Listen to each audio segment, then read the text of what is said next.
So the first question was Huzaifa. He says, how long should we wait before building a link to a newly bought domain? Don't wait at all. The velocity with which you build links, I recommend you're careful with. You just be conservative. Not necessarily careful, just be conservative and don't be too aggressive with link building to a new domain, but you don't have to wait. I mean, it's not like, look, here's the thing. One of the things I recommend is a press release right after you launch a new site, right? Because that's normal. That's typical. Businesses do that all the time. They're announcing the formation of a new business, right?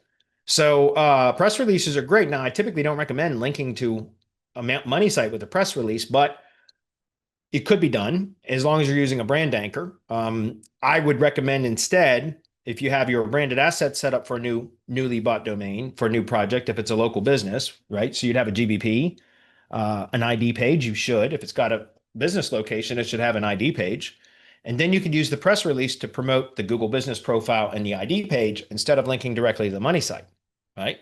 The GBP and the ID page are linking to the money site. And then you use the press release to branded anchors, right? Branded anchors to the ID page, and in brand plus Google business category as the anchor for the GBP that you're linking to, right? And then because what that does is now you're building a fairly high volume of links because of the press releases quickly, but with brand anchors, which is critical, linking back to 2 out of 3 of the components that make up the local entity, right? I always talk about what I consider to be the 3 components that make up the local entity. There's the organic side, which is the self-hosted site. Then there's the Google Maps side, which is the Google business profile.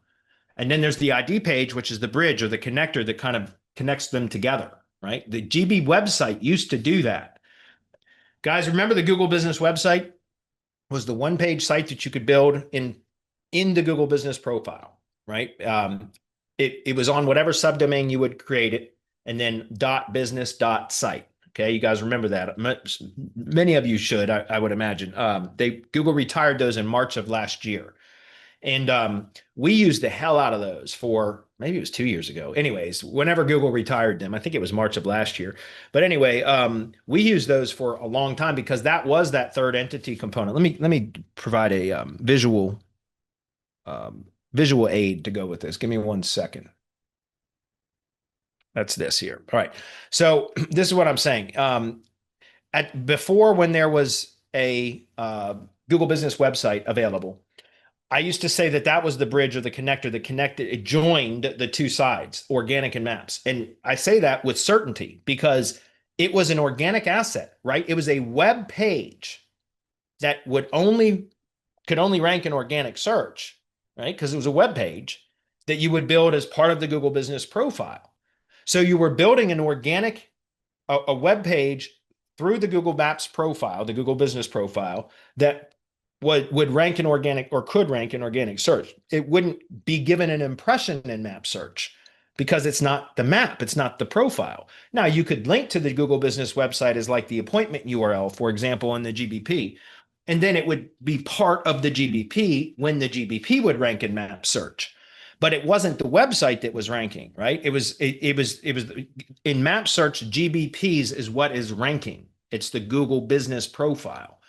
Local Finder, now there's Local Finder in Universal Search or Google Search. That shows websites ranking that are associated with Google business profiles. In other words, you can't rank in Local Finder without a website attached to the GBP, because what Local Finder shows is the websites ranking that are linked to, associated with GBPs. So it's influenced by map search, but it's actually not map search. Map search shows Google business profiles ranking, not websites. You can rank a Google business profile without a website attached in map search, but not a Local Finder. Hopefully you understand the difference. But anyway, the reason why I bring that up is because the Google business profile was an organic asset that you built the Google business website was an organic asset that you built as part of the GB Maps profile, right? And if it was a storefront business or a business with a published street address, whether it was storefront or not, it didn't matter. If it had a published street address, then the map would kind of show up at the bottom of the GB website. It wasn't the same as a Google map, a Google business profile embedded map, but it was a map that showed where the location was, right? And so that's why I always said that that was the bridge. It was a connector because it was an organic asset that you built as part of the Google business profile. And that was Google's way of connecting everything, right? And then Google retired that, and shortly thereafter, Local Finder came out, right? And Local Finder is what I was just describing a moment ago. That's the map pack that shows up in universal search results. It's not the same as maps. That's why there's an icon that shows up in that maps pack that says open in maps. When you open in maps, the results are often different. Seriously, like you'll see discrepancies and differences between map search and local finder search. And that's because of what I just described. So the ID page becomes a perfect opportunity to replace what the Google business website used to do, because an ID page is a connector. The way that we build them is we are then using a semantic triple statement, right? Or entity association statement in the SEO title.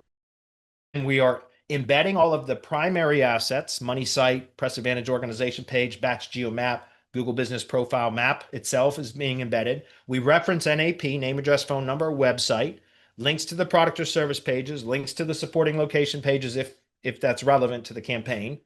And then we also take all of the supporting page URLs that we can find and then consolidate them into a Google sheet, all the supporting page URLs that have accurate information published about that business location. We consolidate all of them into a Google sheet, then publish the Google sheet with those URLs that are hyperlinked with keywords relevant to that business and put that in the ID page. So the ID page becomes now a critical entity component. That's the difference between, like I like to recommend like I said, these are the three components now. When there was a Google business website, there were four, because it was the three components. This used to have a GB website right here, not ID page. And then the ID page became the fourth component. But when Google acquired the GB websites, that became a perfect opportunity to use the ID page as the substitute, because it is precisely that. It is a connector. It ties all of this stuff together, is what I'm saying.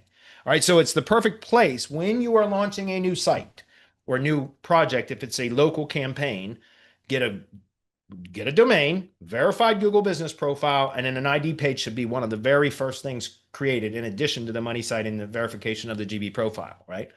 And so once you have the ID page, now that's the perfect opportunity to announce it via press release, because then you can link to the ID page and you can link to the Google map or to the knowledge panel for the brand. Let me give you an example. Let's just let's pull something up here. Let's look for, I don't know, just pick plumber in Pikeville, Kentucky. I was looking for one 2 weeks ago. Had a hell of a time, so I don't know how good this is going to work. This guy's retired, so I don't know why this keeps coming up. I know he's retired because I called his ass and he told me he was retired. But you see how that says right there, plumber in Pike County, Kentucky, right? So that what I like to do, as far as like I mentioned, linking directly to the Google Map profile. When I say that, I would, like, if I were to open this up, this guy, like I said, this guy's retired. It should be marked as permanently closed. But anyways, the share URL is what I would link to for the Google Business Map. But you can also, and I've recently started testing with press releases on this, which is when you link to this. So that share URL there takes them to this knowledge panel. Now, I don't like to link to this though, unless the brand search is really well, populated, fully populated on page one with page URLs that are specifically referencing that company. So let me give you a quick example of what I mean. If we go search for GL Plumber in Pikeville.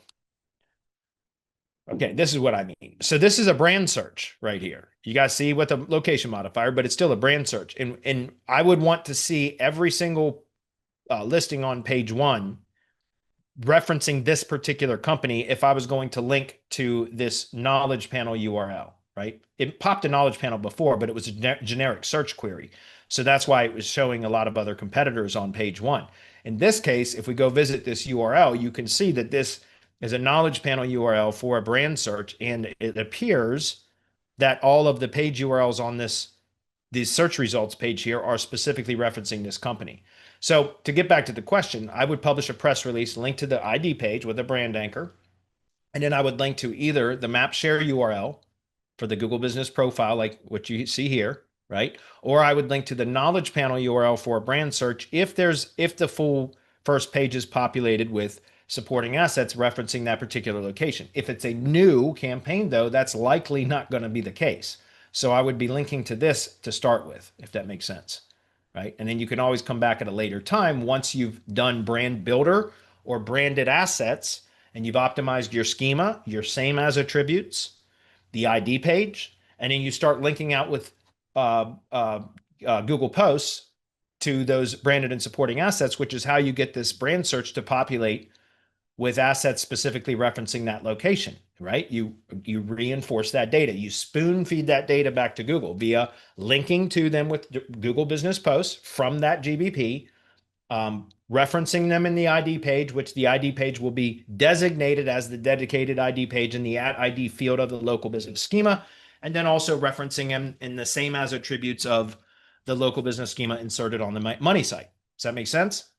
So a press release is one of the best things you can do for a new site, in my opinion. Okay. You don't have to wait. You just got to be careful about how quickly you build links to that specific domain. That's what you got to be careful about. And if you do it the way that I just described, it's I've never had a problem with it ever in like 10 years. And I've been doing the ID page strategy for 6 years. So, all right.